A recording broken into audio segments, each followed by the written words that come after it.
Anorexia threatens the physical and mental health of an alarming number of women today.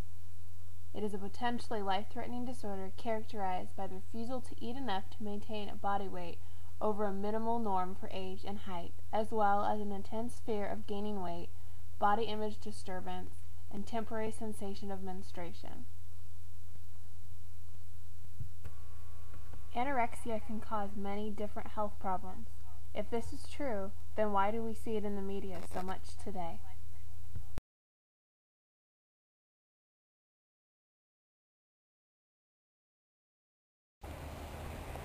So, shows like America's Next Top Model, they're very pretty, but they're like too skinny, and little girls are watching this and they think they have to be like that.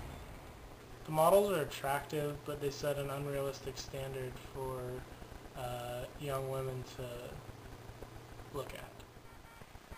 I think that models are mostly in a class of their own.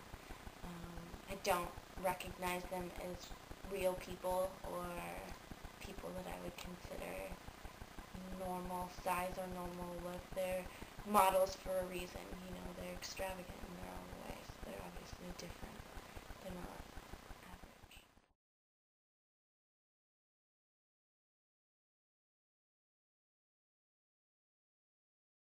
They're just pretty and they have a pretty face. Okay, I think beauty is different for everyone. What one may find attractive, another may not. So models, I think, in a sense, fall under a category of very specific and ideal characteristics that our culture or society has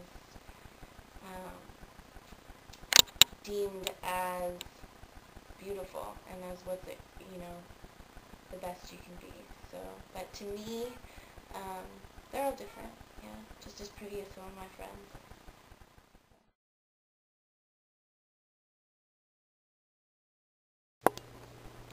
The typical models that you see on TV tend to be tall, very thin, long legs, large breasts, blonde hair, blue eyes, and very tan.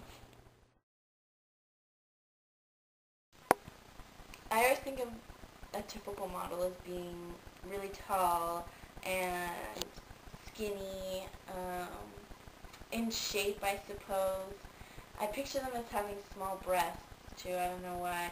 Maybe not everybody thinks of that, but I think solid hair colors, long hair, flowy, very defined facial features, and good skin. So they're skinny and they look anorexic, they don't have any meat on them, they have no curves. And little girls want to be like that, and being skinny is not healthy half the time.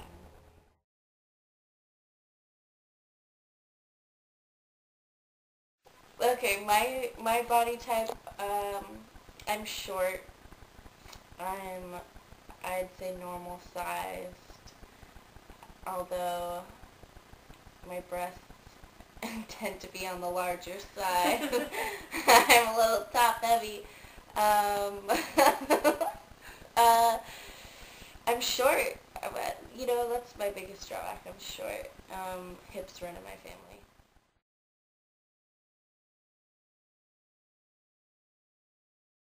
Well, I've heard these days that they have these new leg extensions where they stick in new bones to your legs to make you taller. If we got that, I'm sure I'd be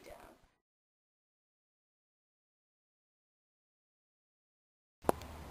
No, because it's unrealistic expectations for people to be super skinny.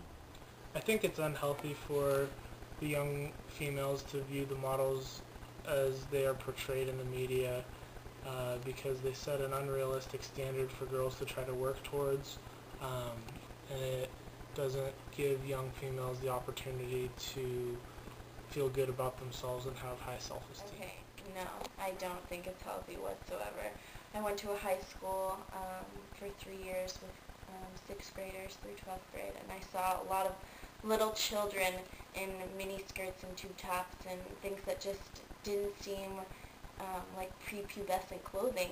And so no, I don't think it's healthy, but I also don't think it's our job to control that. I think it's within the home.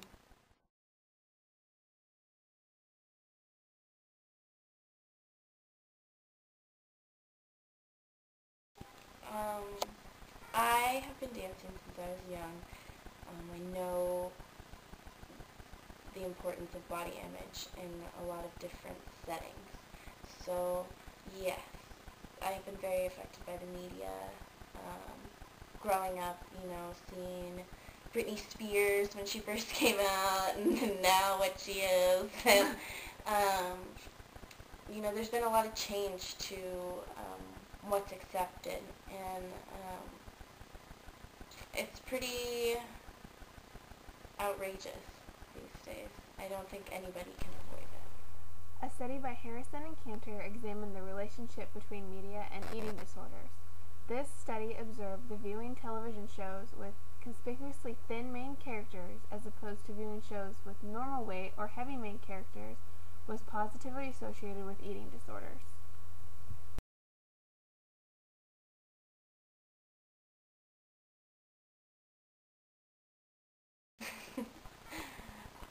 I like to watch TV shows most of the time. I watch Will and Grace, Law and Order, Grey's Anatomy, sometimes Desperate Housewives. Most of those women that are in those shows are definitely skinny, and they're definitely pretty and attractive. It's really hard to be a successful actor if you're not attractive. So,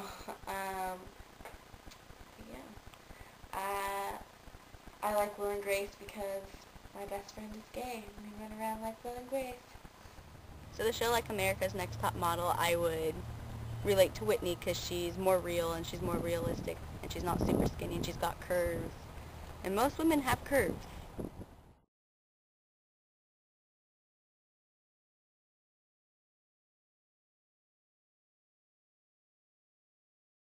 So if I wanted to have kids, I would say it's really about what goes on inside the house. I think you need, to be conscious of what they're wearing when they walk out the door. Being able to talk about it to begin with, having that open communication, being able to just be like, yo, that's not cool. But if you can't talk about it, you can't expect anyone to do it. I think I would let my daughter watch shows regardless of how they portrayed women, but I would make sure to explain to my daughter that these standards are unrealistic and that that's not what she should be shooting for and not the goal that she should have set for herself for her physical appearance. So I would let my child watch these shows, but I would also have to talk to them before they watch them to make sure they understand that that's not healthy and you are healthy, basically, is what I would tell my child.